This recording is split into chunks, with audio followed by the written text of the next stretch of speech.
Good morning. It's Sunday morning, February 24th at 09:57 a.m. and this video will air at noon, so in the next 2 hours.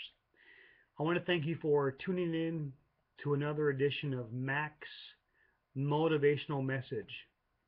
I hope today's message will put a drive in your heart, a motivation in your step, and will help you achieve whatever goal you may have always had or a goal you may set in the future, and that you'll be successful in that endeavor. I do want to start off with a little apology. I want to apologize to everyone that I was not able to put a video up last Sunday.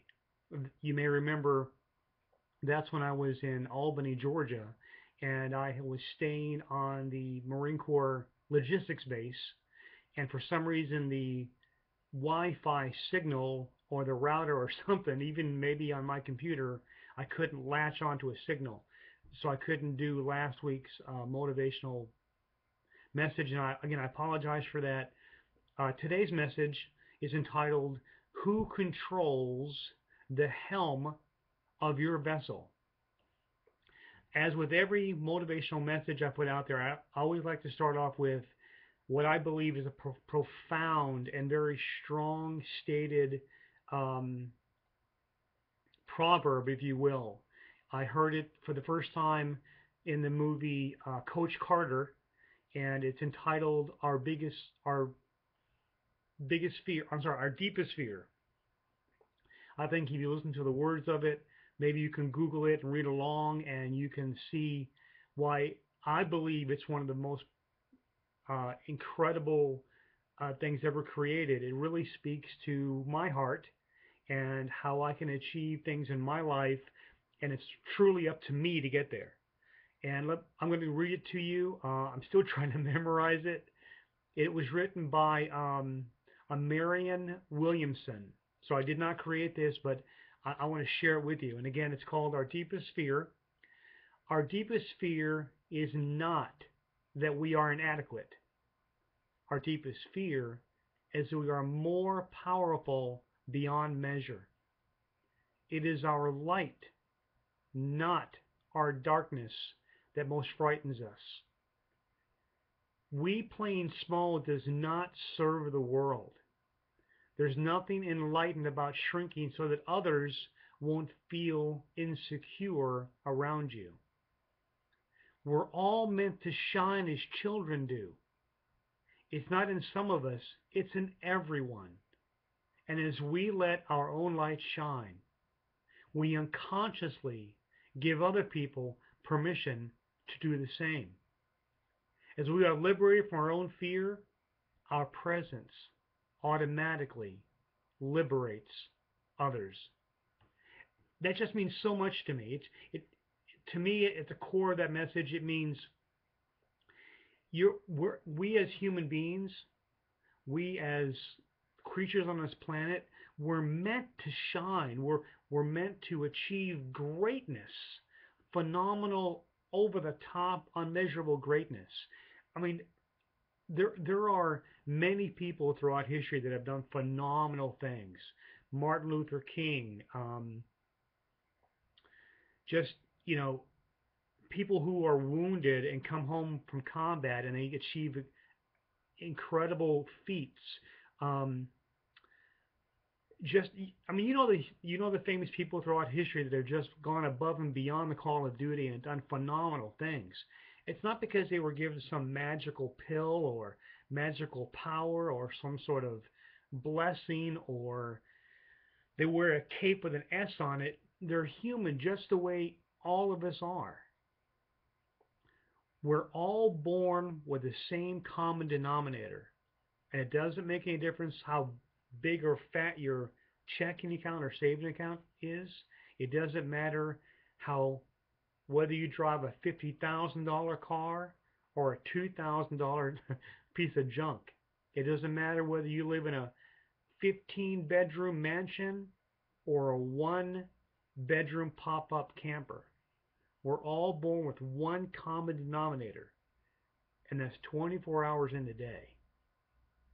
These people that are rich beyond measure, like Bill Gates or Mark Zuckerberg or anybody else, these celebrities or these people that you always hear about that have all this money and glory and fame and just everything anybody could ever want, they're not smarter, they're not greater, they don't have any more power than we do. They have just chosen to use the 24 hours in a day more productively. And I believe that's what makes people um, famous, if you will. That's what gets you to that goal you want to get to. Whether your goal is to lose weight, to go to school, to climb the corporate ladder, it's really up to you. The core of the message that I'm talking about today, who controls the helm of your vessel? That's the meat of what I'm talking about today. Many of us, and I'm guilty of this. I've done this a couple of times in my life. Many of us unconsciously give control of our life to somebody else. It might be your spouse. It might be your coworker. It might be your boyfriend or girlfriend. It might be your parents. It might be your family, brother or sister. It might be a perfect stranger. But we have such a low self-esteem of ourselves and such low confidence that we're quick to give our happiness or the control of our happiness to someone else. And then we wonder why we're so miserable. We we give that control to somebody else and we wonder why our life crashes and burns. We need to grasp that helm of our life, and we need each of us to decide which direction our vessel is going to travel. Some people have asked me why I'm doing what I'm doing, this walk. And most of the reasons are pretty obvious. Raising awareness for homeless and wounded veterans, raising funds for the same. But you know what's at the core of what I'm doing? Not to give the other reasons any different level because they're all on the same level, but what's really the engine that's burned inside of my vessel that um, gets me to do this or gets me through every day. I have an insane, over the top, optimistic, positive, charismatic love for life. I love life. You can take everything away from me. I could be laying naked in a ditch under a bypass in stagnant water, and I'm going to wake up with a smile on my face because I love life. I love the energy you get from it. I love waking up every day to a brand new day. And even if I wake up to a day that's going to really stink and nothing's going right, everyone is angry at me, everything I have is gone, or what I have is broken, or all that day I meet negative people, I'm still going to wake up with a smile on my face. Because my attitude is, even if I have a worse day that I've ever had in my life, the sun will still come up tomorrow, and if it doesn't, I'll be in a better place. The worst somebody can do to me is kill me. That's the worst. And if they do that, I'm in a better place anyway. So in my perspective of life, there's no negativity.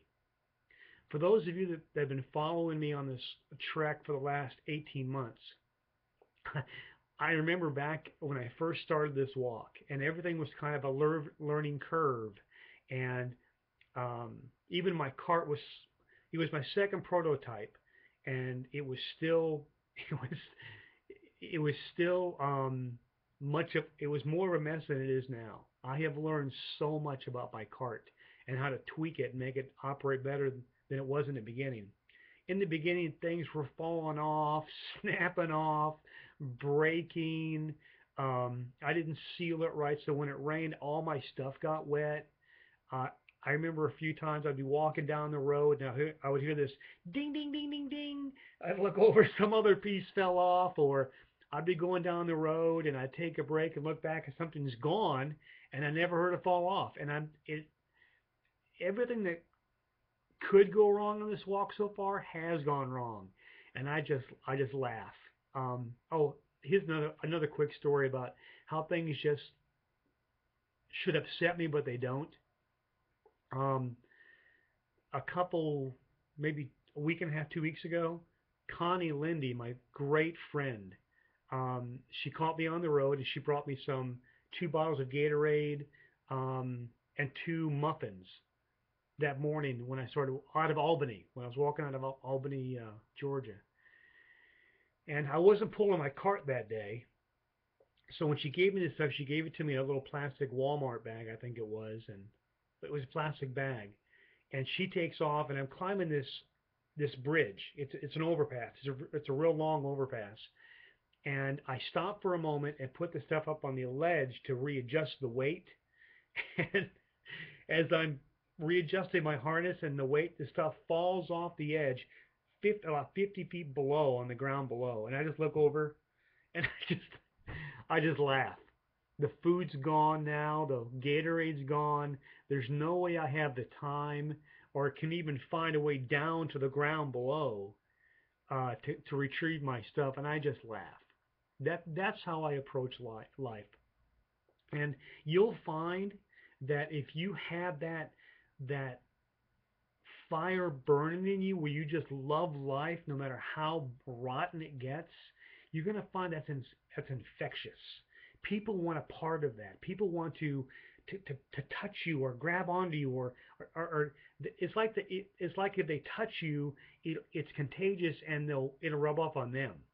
You'll find that people just want to be with you when they see your charismatic, out of control, optimistic attitude.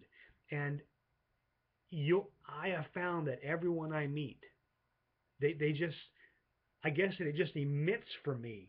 It just like a good smell. It's just they see that from a block away, and I shake their hand or I give them a hug, and they're instantly friends. People sometimes ask me if I've ever run into any bad people out here. No, I haven't. I mean, a couple times people have driven by and yelled, "Get off the effing road!" But that's I don't even waste my time with that kind of people. But no one's ever approached me in a violent, negative manner, face to face.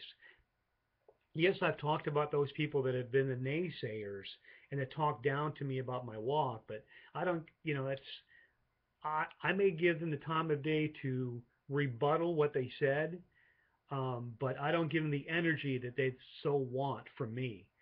Um, on the flip side of a positive day or positive attitude, you'll find people, and we all know someone like this. You know someone who's so negative, who hates life or hates their life or their day so much that they want to draw you into that. They want to bring you down to their level. They want to suck the life out of a room. That's why I chose the title of today's message, Who's Controlling the Helm of Your Life? Who is telling you you're never going to do that? It's never been done. You're too old to do that. You're too fat to do that. You don't have the money to do that. It'll take you 30 years. You'll never get to the end of it. You've been trying to do that for all your life and you keep failing. So why even keep trying? You know people like that. And we all do.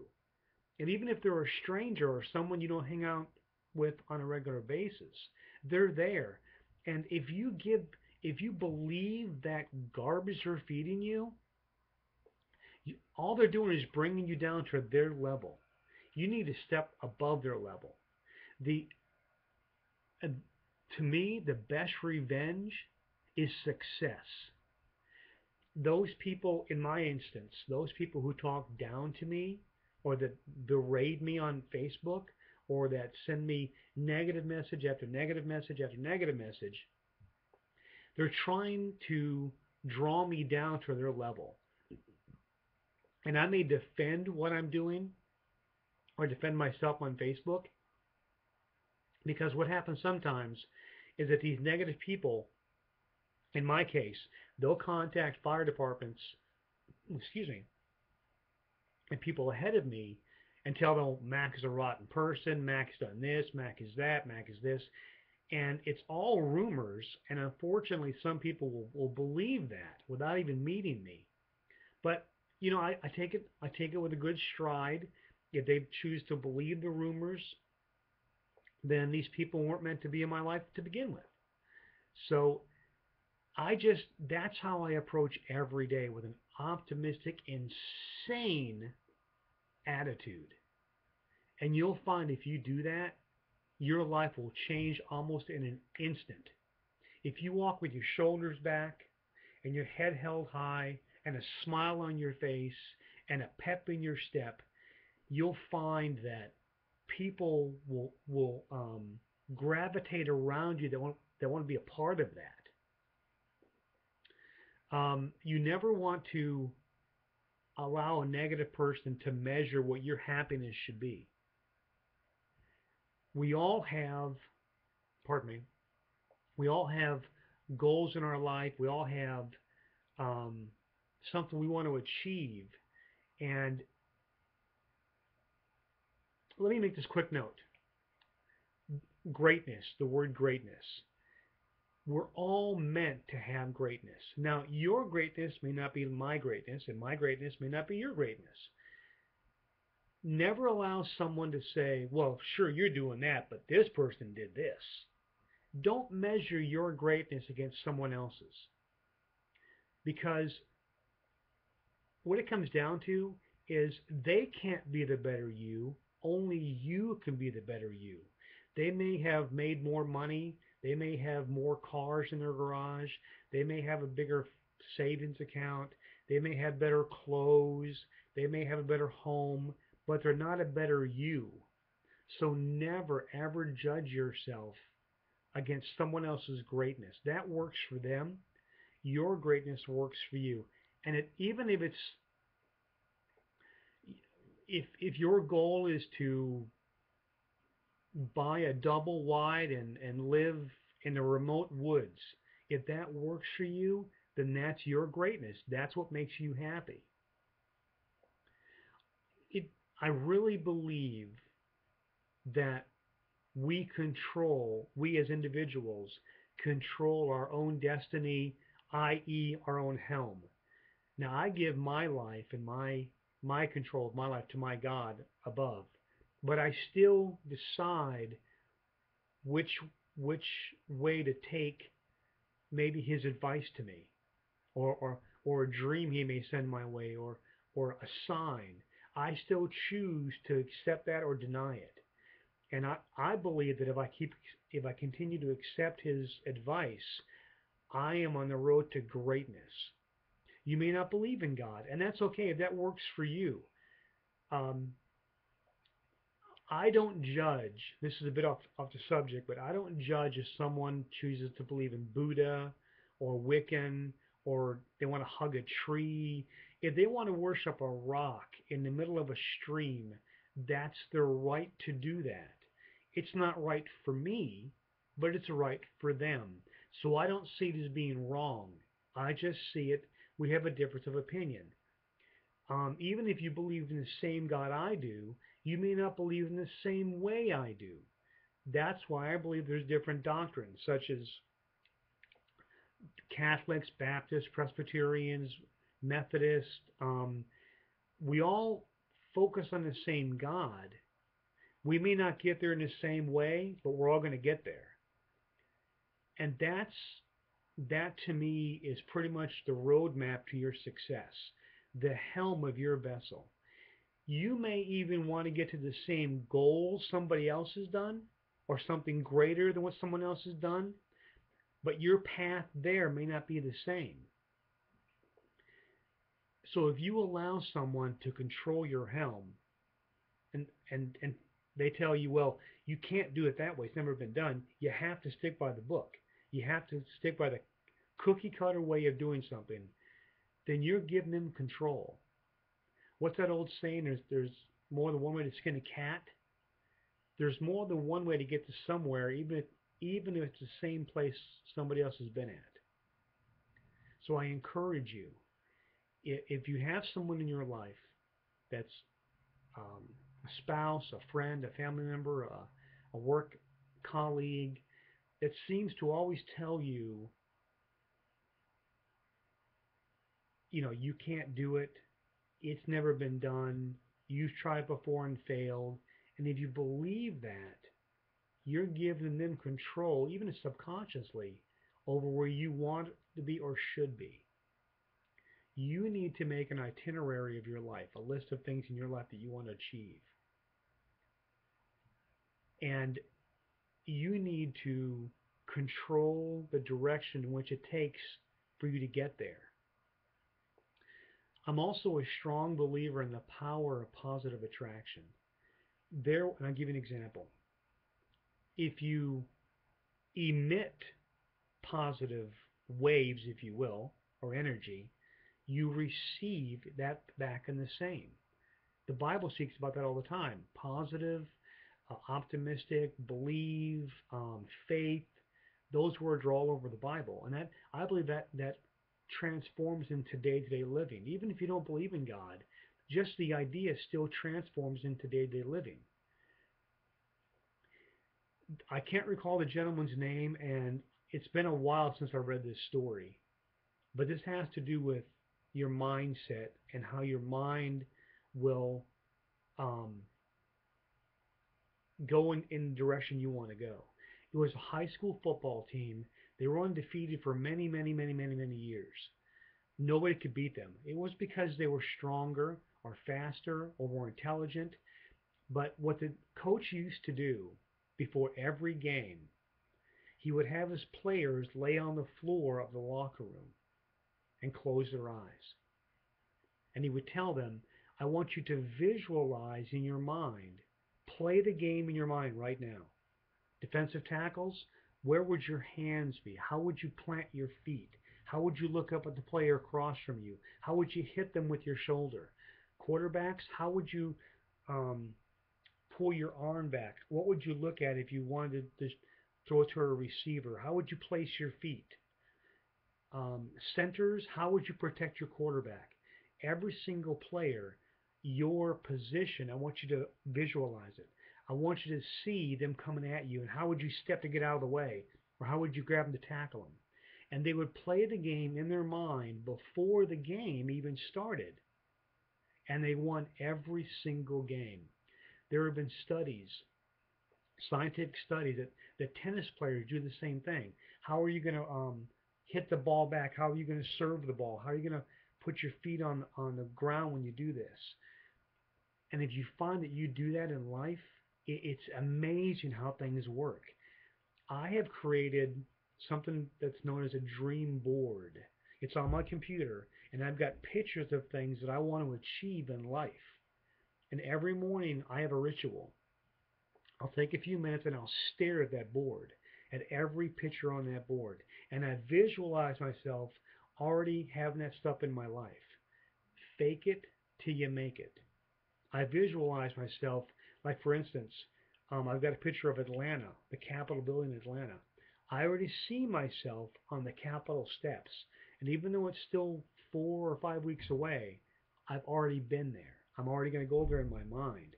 So nothing, absolutely nothing, weather, breakage, breakdowns of my cart, nothing's going to stop because I've already been there. Now, I'm not saying you transport your body like some kind of Star Trek or mythical transportation device, but your mind's already been there. I smell the air. I see how my feet are planted on the steps.